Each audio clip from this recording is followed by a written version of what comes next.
සුන්දර දේ සුන්දරයි. නේද? මේක පුදුම කතාවක්. අපි පොත්වල කියව සාර අසංකේ කල්ප ලක්ෂයක්. අපි කිව්ව නේද? නේද? අම්මේ ඉන්නේ යන දිව්‍ය ලෝක කියනකොට අම්මලාට හිතා ගන්න බැහැ. මොකක්ද මේ කියන්නේ? අම්මේ මරණයක් නෑ අම්මේ කියනකොට. අම්මලා පුදුම වෙනවා බලන්න. මේ මිනිස් සංගතිය මේ සත්ත්ව ලෝකෙම හැක් වෙලා තියෙනවා. මරණය කියන සංඥාව.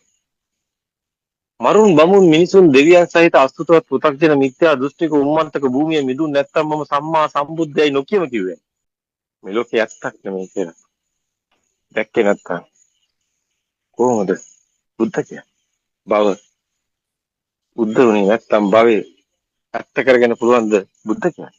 නෑ භව උද්ධ වෙනවා. භවයේ නිරුද්ධ වෙනවා.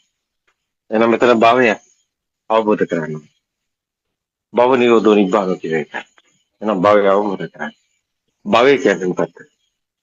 ඒ කම්පන. ඒ කම්පන කියන්නේ භව නිරෝධ. සසර රෝගයේ පටන් ගන්න මෙතරම්යි අවස්ථාව වෙන්නේ මෙතන. කම්පන වුණොත් පේනව නැත්තම් නෑ කියන්නේ. මෙතනමයි පටන් ගන්න. මෙතනමයි. මේ කාර්ය බුදුම කතාවක්. එහෙනම් කම්පනේ තියෙන තැන මිනිස් සිත තියෙනවා. සිත තියෙනවා. සිත ඇත්ත වෙනවා. එහෙනම් මේ කතාව උපදින්නෙත් මේ මොහොතේමයි කියන තැනින් ගන්න. මේ ඉපදුනේ කවද්ද? සාරාංශකේ කල්පලක්ෂයට කලින්ද මේ සාසව බල ඉපදුනේ? එහෙමයි. ඒ කොහොමද? එදත් කම්පනයක් අදත් කම්පනයක් එන එක තැනයි තියෙන්නේ. මේක මිනිස් සිත විවාගී කතාවක්. අන්තයක් නැති කතාවක්. එහෙනම් මේකේ අගක් මුලක් හොයන්න පුළුවන්.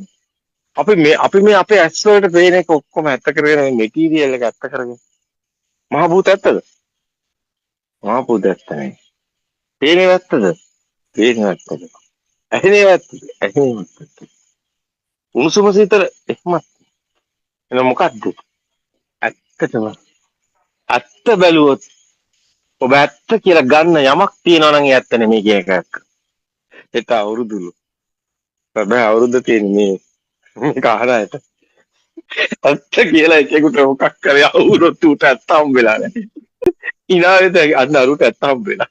ඇත්ත හම්බෙච්ච කෙනෙක් ඉන්නවා. මොකද මේ ආයතන වලට එකකටවත් ඇත්තක් කවදාවත් හම්බෙන්නේ නැහැ. හරි පුදුමයි. මේක මහා ශ්‍රේෂ්ඨ ධර්ම. ආශ්චර්යයි. අපි කතා කරමු ආසියාවේ මහා ප්‍රඥාව ගැන. අපි කතා කරමු නේද? බුද්ධ ධර්ම ගැන. බුද්ධ ධර්මයේ නොදත් රාජකීය පඬිත පට්ටම් ගහපුවාට බුදු දහම කියලා දෙන්න. එන්න මොන්ඩිසෝරි දරුවනේ.